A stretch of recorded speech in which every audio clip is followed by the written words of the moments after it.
Assalamualaikum warahmatullahi wabarakatuh. Saudara mahasiswa di seluruh Indonesia, selamat bertemu di materi inisiasi kelima mata kuliah perencanaan pesan dan media dengan kode SKOM 4314. Materi yang akan dibahas kali ini adalah tentang bagaimana peran media komunikasi. Pada akhir masa pembelajaran, Anda semua diharapkan dapat menjelaskan bagaimana merencanakan media dalam pengembangan kegiatan komunikasi. Bahan ajar yang digunakan dalam materi ini adalah BMP, Perencanaan Pesan dan Media dengan kode SKOM 4314, dan referensi lain yang relevan yang dapat digunakan untuk menambah pengetahuan Anda.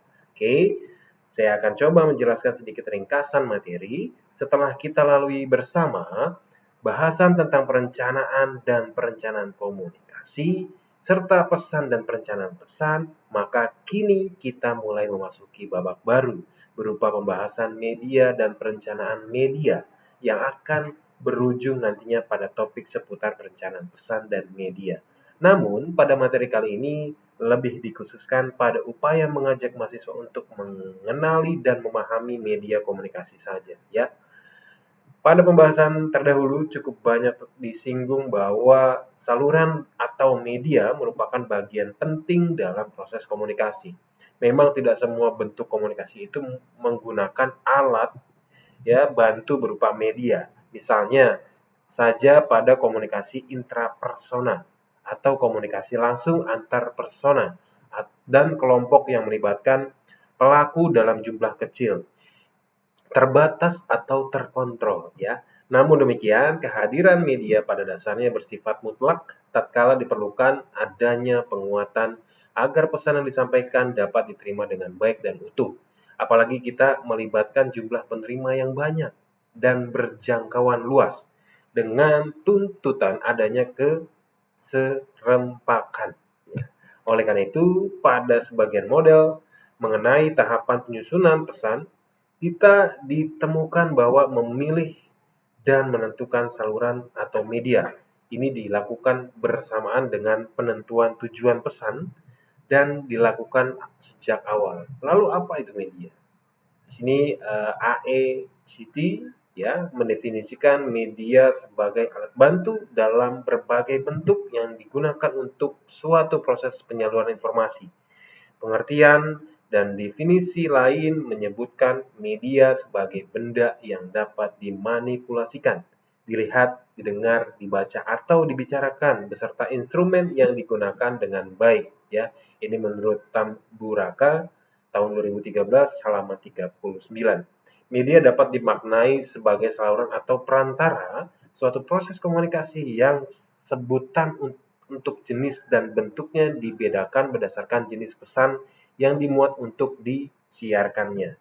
Kini kita telah mengenal beragam jenis media untuk mewadahi berbagai bentuk komunikasi dan jenis pesan, seperti lisan atau oral media, tulisan seperti written media, visual dan audiovisual seperti atau audiovisual media yang menggabungkan semua bentuk media itu. Dari segi perkembangan, bentuk dan penampilannya dikenali media tradisional dan media baru. Dari segi jangkauan halayak dikenal media massa dan media nirmasa. Sementara dari segi perangkat dan cara penyajian dikenal media cetak dan elektronik. Semua itu selanjutnya terhimpun dalam pengkategorian. Ada media cetak atau print media, penyiaran atau broadcast media, dan media dalam jaringan internet atau daring gitu ya, atau online media. Perbedaan media ini tentu saja memiliki pesan yang berbeda-beda dalam sebuah peristiwa komunikasi. Keberadaan media dan komunikasi menurut Mores di sini tahun 2005 ya. Jadi berhubungan erat dengan beberapa aspek yang merupakan tema inti kajian teori sosial kontemporer, yaitu ada waktu, time, ada ruang, ada space, ada hubungan, ada relationship, arti atau makna, ada meanings ya, dan pengalaman atau experience.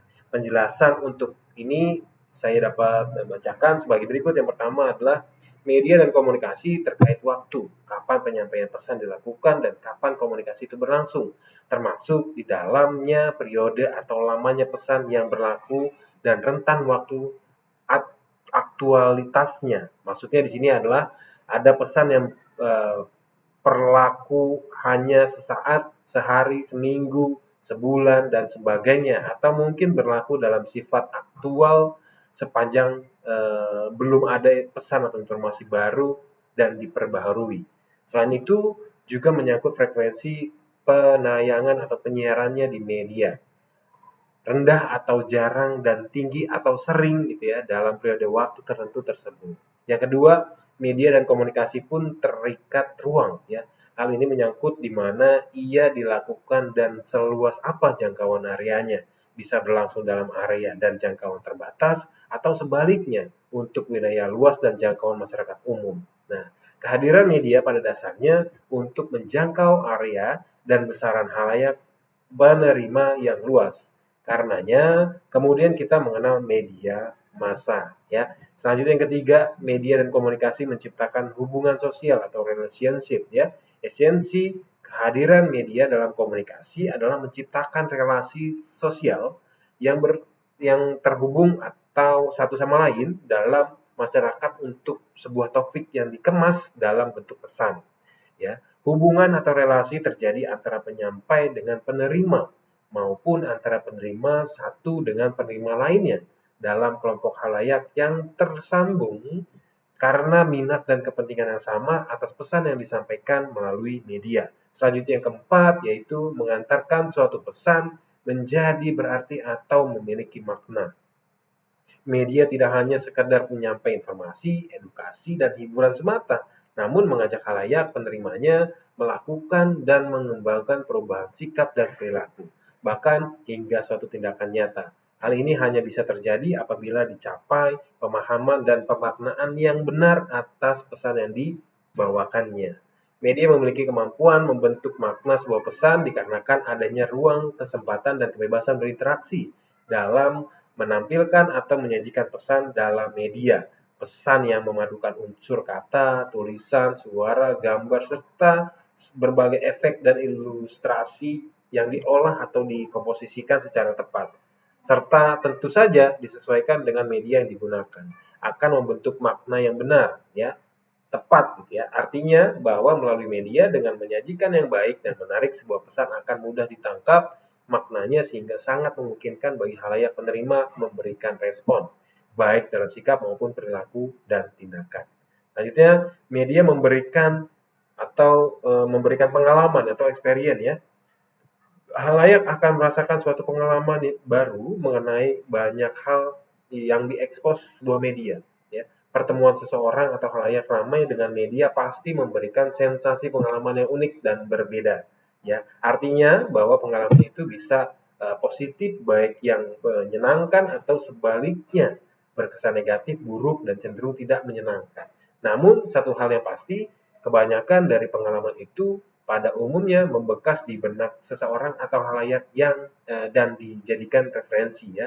Itu untuk itulah maka pesan dan konten khas dan untuk sebaiknya unik gitu ya, sebaiknya dikemas secara menarik dan atraktif, dilakukan dengan pembingkaian melalui teks, gambar, suara sedemikian rupa sehingga benar-benar tersaji dengan baik dan menimbulkan rasa penasaran gitu ya. Media dalam konteks keterikatannya oleh waktu, ruang, hubungan sosial, pembentukan makna dan pengalaman tersebut dalam perkembangannya benar-benar dipengaruhi rekayasa dan inovasi teknologi yang amat sangat pesat. Gitu. Kini media semakin modern dan memiliki kemampuan luar biasa dalam memfasilitasi kebutuhan masyarakat akan informasi serta upaya mereka mengembangkan aktivitas komunikasi. Media seiring perkembangan teknologi informasi dan komunikasi diterapkannya, ya, telah sanggup menciptakan dan memengaruhi ruang lingkup kegiatan dan bentuk-bentuk hubungan antar anggota masyarakat di dalamnya. Oleh media, setiap keadaannya dan peristiwa yang terjadi di muka bumi atau luasnya di dunia ini terhubungkan gitu ya. Seakan kita berada di sebuah perkampungan kecil yang disebut sebagai desa mendunia atau global village ya. Inilah yang selanjutnya dikenal sebagai teori determinisme teknologi dari McLuhan. yang menyatakan seseorang percaya bahwa semua perubahan kultural, ekonomi, politik, dan sosial secara pasti berlandaskan pada perkembangan dan penyebaran teknologi. Oke, selamat belajar. Sampai jumpa di tatap muka selanjutnya ya. Tetap aktif pada forum diskusi, kerjakan tes formatif, dan juga tugas kedua yang wajib Anda kerjakan. Semangat belajar. Assalamualaikum warahmatullahi wabarakatuh.